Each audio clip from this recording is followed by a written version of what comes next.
What's up, G? What is up? Episode 5. 5. On a holiday. How crazy is that? On a holiday. My favorite holiday. Honestly, the only holiday I really, truly celebrate. Gosh, wait, are you not a Christmas person? Did I not know this about you yet? Like, I'd say the second closest holiday for me would probably be like Halloween. I'm not really like a huge Christmas person, but I enjoy like the artsy side of Halloween. I like to get dressed up and I like to like get creative with outfits. For sure. I think, didn't you have like a dope Harley Quinn outfit a year or two ago? This last year I had a Chucky and Harley Quinn. There you go. Memory bank like that. Well, guys, Mic Cuddles episode 5. So much to talk about. Can't wait to hear about your trip out there to Vegas, high rollers, some of that video. I saw one video on Cynthia Calvillo's Instagram story. Like, you guys were like strolling through like a beautiful canal. It was amazing. So definitely I want to hear about that. So much. And then, of course, today is 4:20. Like, woke up. Literally, I got a text from you like at 7:15 a.m. I was like, I almost texted you back. I'm like, I'm up. Like, you knew I was up. And, I guess with the kids and all, I think you kind of know. But it was an early text, but it was like, and then like you wrote at the end, like, by the way, happy holiday. I couldn't forget. Can't forget the holidays. And then we posted a great picture on Instagram, and then Instagram took off her freaking post. Come on, IG. Like everything, I feel like with Facebook and IG, it's just getting way too strict. Like you said, they took it off because of marijuana. It's like, it's something that's legal in a handful of states now, medically legal in majority of states. Like, I don't really understand what's so wrong about posting something about that. And who knows if it was marijuana? It could have been CBD. Yeah, exactly. I'm like, and I don't know. It's just the whole Facebook, Instagram thing. It's getting too much. Yeah, I agree. It could have been like tobacco. Like, who knows what was in there, right? Like, but so kind of let's stick on this 420 thing for a little bit. So at all, and it's kind of like definitely a part of your, I hate to use the word gimmick, but it's part of your life. It's part of your UFC outlook and mantra. And I talked to Felicia Spencer earlier today about it, and she mentioned you. She's like, "Oh, it's 420. It's Gillian's Day." Like it's part of your, your stick. You know what I mean? So does anything change, or is literally today, like you even said, you're like, "Hey, happy holiday." Is today literally the same like every other day, or do you try to do something different or special or unique on a day like today? I posted a meme a couple days ago on Instagram, and it was like me 364 days a year, and it was a guy just hitting a bowl, and then it was like me on 420, it was a guy hitting a bowl with a party hat on. I'm like, that is me. I'm like, it's just like, it's the exact same as every other day, except I'm just telling people happy holidays. That's about it. We're still smoking weed all day, every day. There you go. All right. So like, it's kind of funny. So I know where like the number 420 kind of came from, or like the time I always heard 420, the time of everything, and then April 20th. But did you know, like I literally just Googled it right before you and I got on. Do you know one other like big myth or origin of 420? I actually don't know the origin of 420. Look at this. I'm going to blow your mind. I thought it was so cool. Like I literally took a screenshot on it. So it says in 1971, 5 high school students in California, they were in connection. They were literally going to an abandoned cannabis crop. And because of the treasure, like the map of it, it was somehow 4 and 20 connected into, that was like the secret treasure was in this spot. That's where they were finding cannabis, where like 4 and the 20 matched. That's crazy. Imagine being one of those 5 people who started this. I know. Like, that's amazing.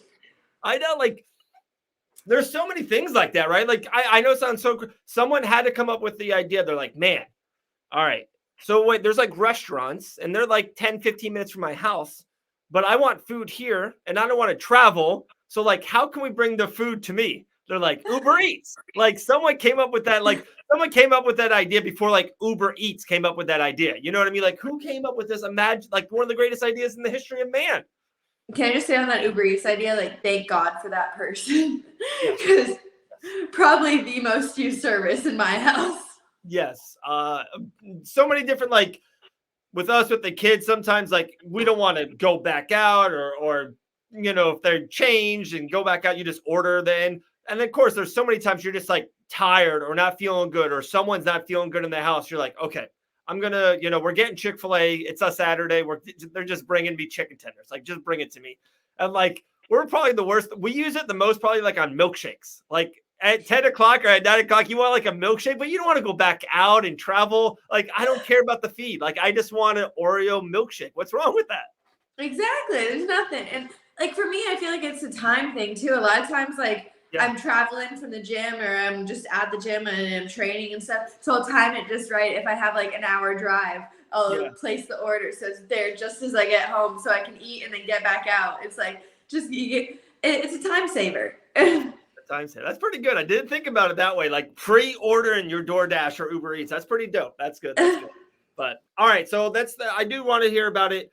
So you got to Vegas early too. Like we talked last week when we recorded, like you were rolling with Tantiatosaurus. We kind of posted that out there and all this stuff. So how was the rest of your week and kind of training and just being out there in Vegas? And then of course, I want to hear crazy, great stuff about high rollers. A couple of people told me they saw you out there. One person was like scared to go up and say hi to you. Like they literally DM me. They're like, dude, Gillian's here. And I couldn't say, I'm like, out of all the people, trust me, like Gillian's the other, if you don't talk to her at the GOAT after she had a bad round.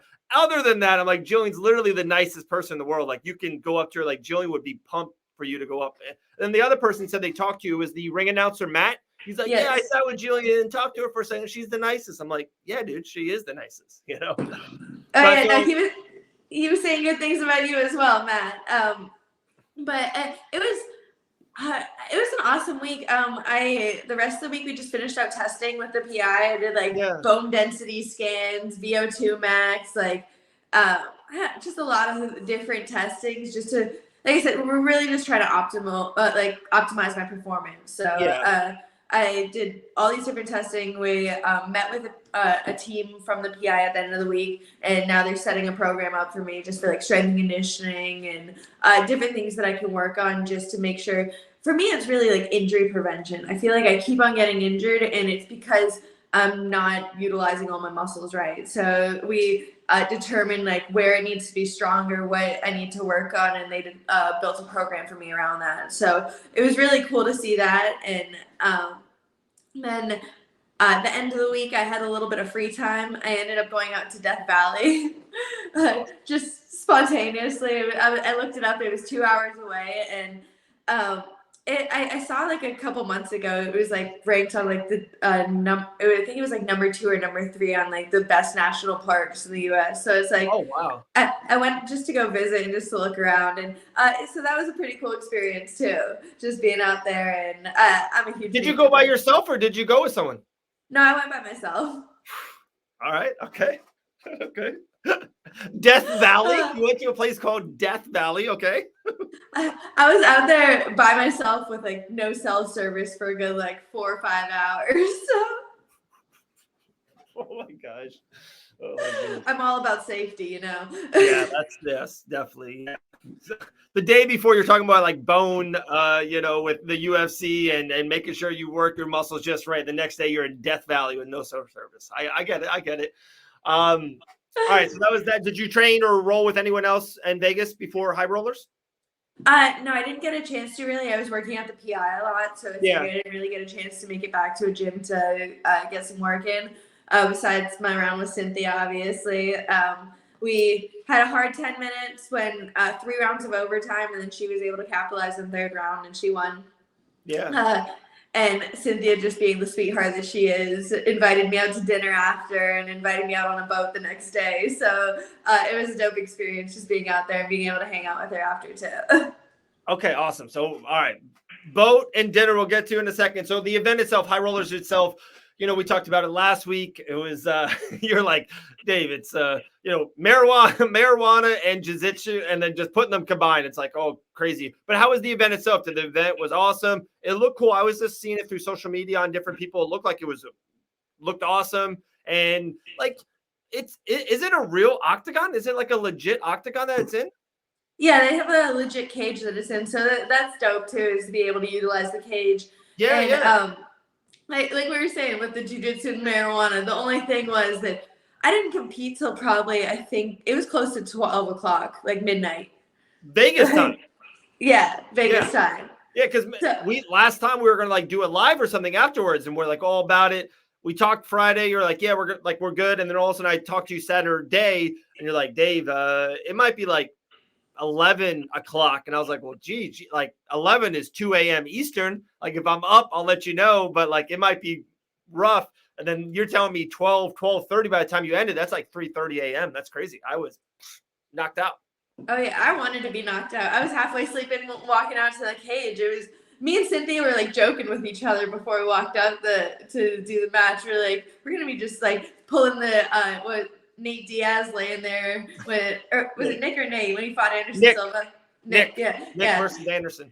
Yeah, like laying down. We're like, it was too much. Like being having to be awake at that time. I'm like, I'm way past my bedtime. So like 100%, did you felt off? Like you felt definitely tired going into it? I know it's like not, life or death out there. And maybe it's not even like Submission Underground. Like you want to, put 100 in, of course it's not a UFC fight at all, but you still want to go out there and compete and all that. But did you feel legitimately off or tired going into that fight or going into that match?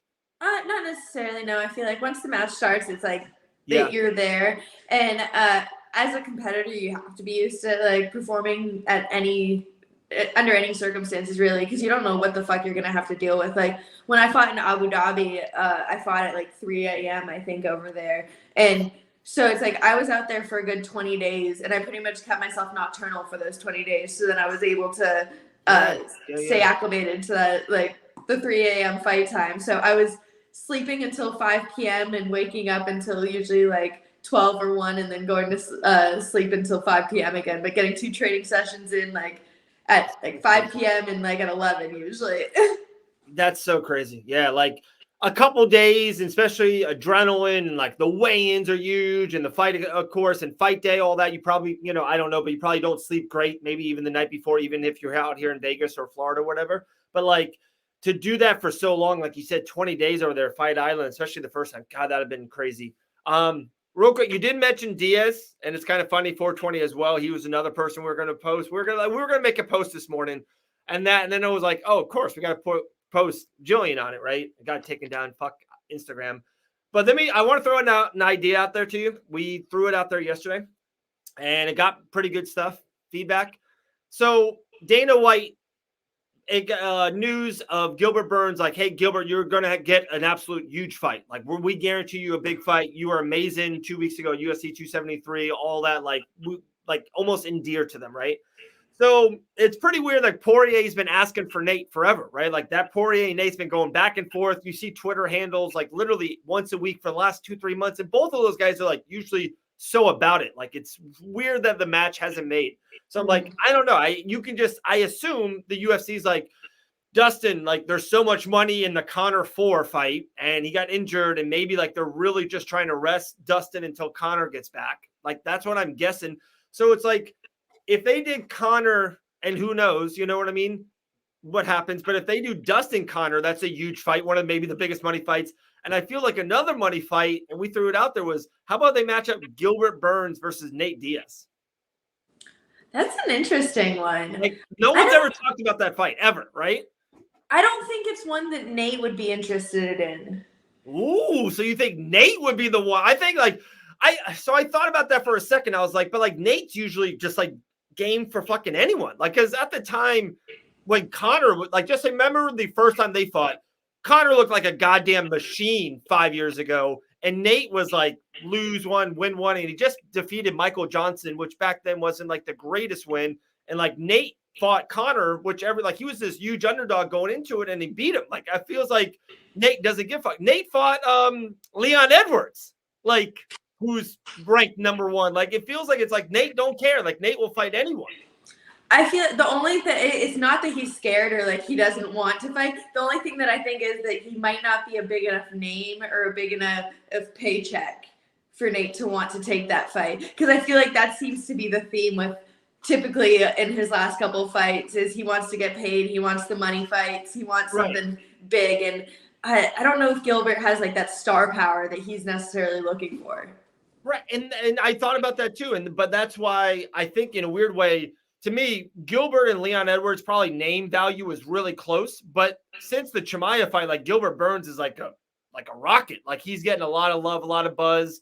And like that would guarantee them as a main event or at least a co-main on a big pay-per-view. So I don't know, like just something we threw out there. You know what I mean? Sometimes you kind of want to throw things out, a little feelers. Like we've got mostly good feedback. Some feedback, yeah, the same thing was that's not a big enough fight for Nate. Like it's not name recognition, like you said, but like other than Connor or Dustin, who else? Like there really isn't another name. And then if those guys fight each other, it just seems like, and Nate wants to go. It looks like Nate was even talking about Bellator. He just wants to fight. Like he's just about it right now. So I don't know. We'll see, right? It's like I love when fights out of left field. The same thing when Leon and Nate happened for the like when that happened, we're like, where did this come from? Like that doesn't even make sense, you know?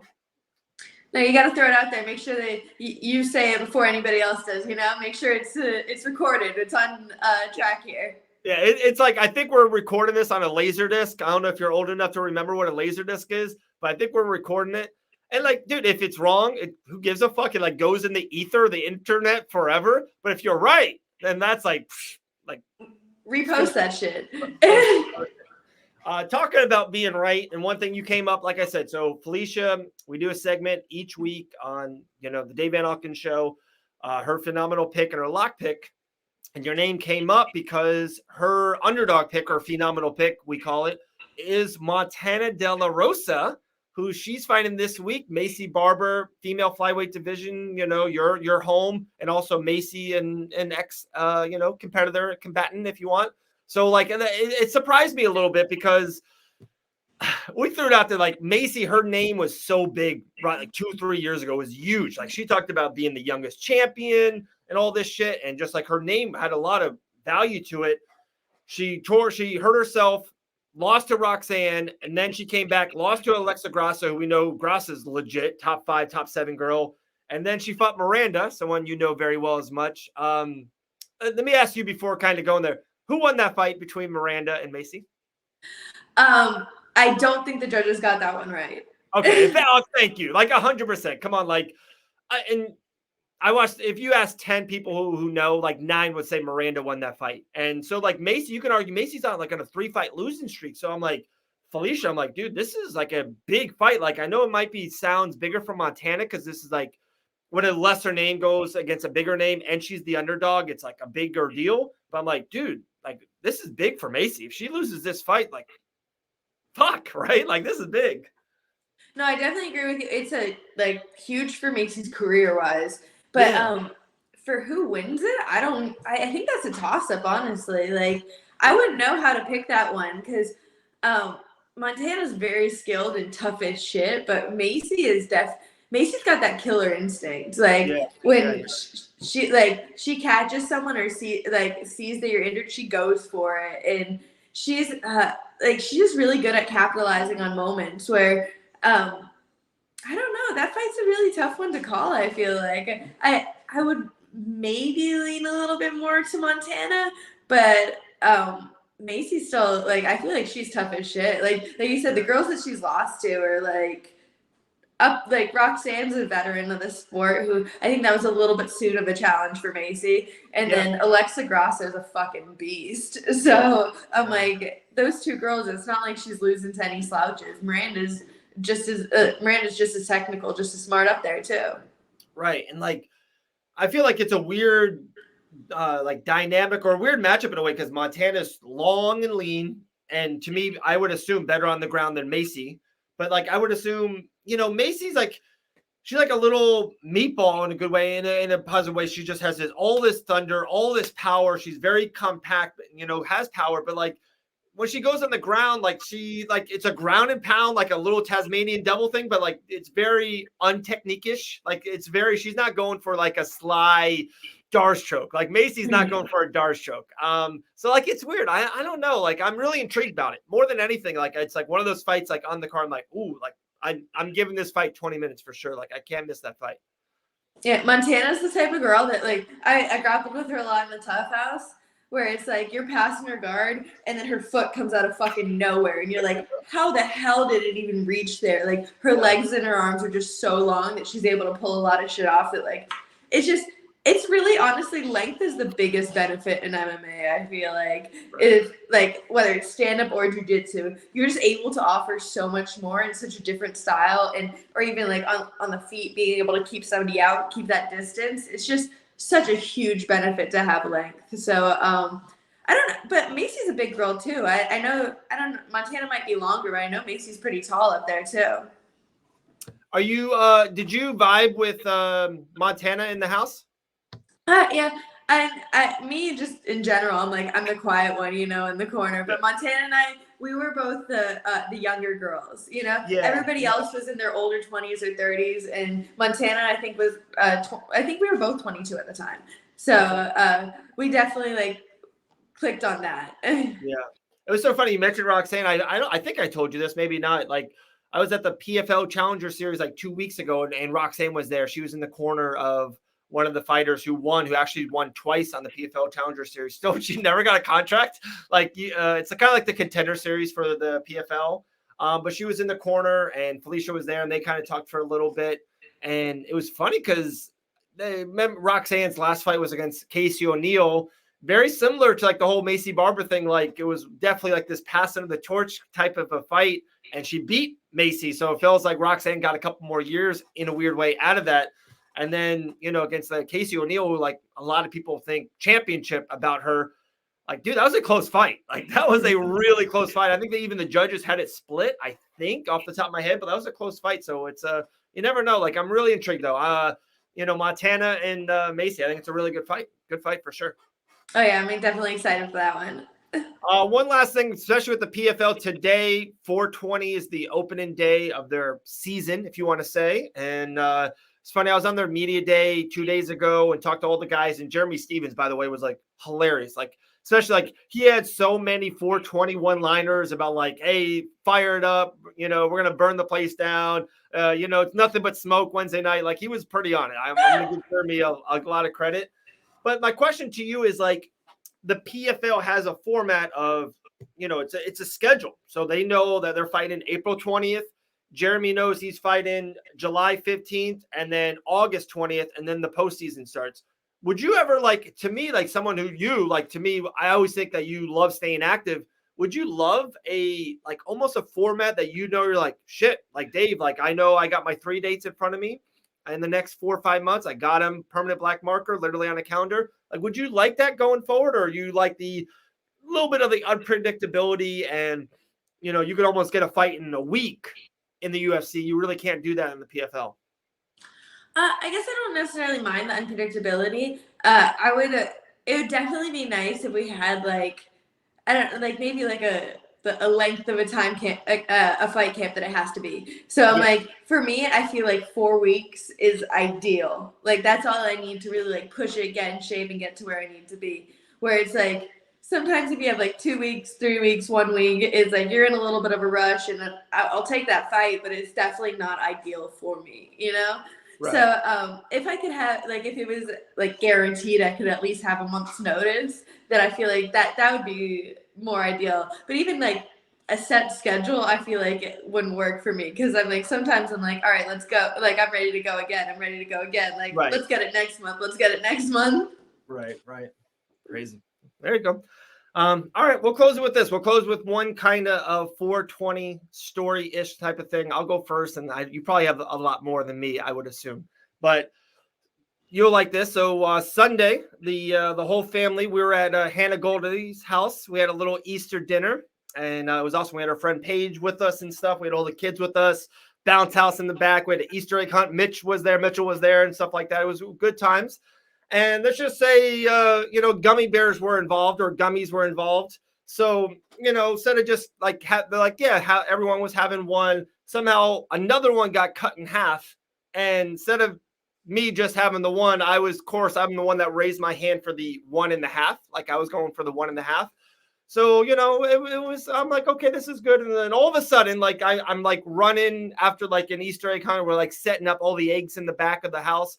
And then all of a sudden I'm like, whoa, like we just had an earthquake here in Florida. Like we're in Orlando and the ground's moving. And like, I think, I don't know, someone like, is like, no, Dave, the ground didn't move. Maybe you should like sit down for a couple minutes, like take a break a little bit. Like maybe the one was just good, maybe not 1.5. So I think that's my 420 story. There you go. I was gonna say the edibles, you never know. It's always a guessing game. It's always a little bit of like roulette playing with edibles. It's that damn Jada. Like they come so hard, Jada. I think the last time I walked into jiu-jitsu class at Fusion, Hannah comes up to me and she's like, "You want a gummy?" Yeah. So you did the whole one, right? You didn't go for 1.5 like me. You weren't stupid like me, right? I have absolutely like a sky level rock, like so high tolerance of THC. So I could probably take like more than one, quite a bit more than one, and be fine. Oh my goodness. And that's why she's the savage, guys. Gillian, the savage Robertson. Hey, this was episode 5. High Rollers is done. Anything else on the calendar right now for in May? Not right now. I don't have anything coming up. No jiu-jitsu matches, no fights, but always waiting by the phone. Go, guys. Give her a call. I'm excited. May should be good. We got some stuff lined up. Some shows for sure. We got Bare Knuckles in Orlando, May 6th. We're doing that. It's actually funny. Taylor Starlin's flying down tomorrow for Bare Knuckle in Fort Lauderdale. We're sending Paige out there to kind of be with her, so that'd be fun. Yeah, I saw that. I'm like, I'm in Fort Lauderdale right now. I'm like, oh, I need to finally meet Taylor. Without me. Gee whiz, that's great. There we go. We'll do it. Be the Mic Cuddles and the B. Mic Cuddles and the B, exactly. I love it. I'll tell her to hit you up for sure. That'd be awesome. Yeah. I think she's flying in tomorrow. So, but all right, there we go. We're rolling. We're gonna put the outro on this $15,000 outro that we just got. So have a good day, guys. Happy 420 to everyone out there. For the 5th episode, I'm Dave Van Auken. That's Gillian the Savage Robertson.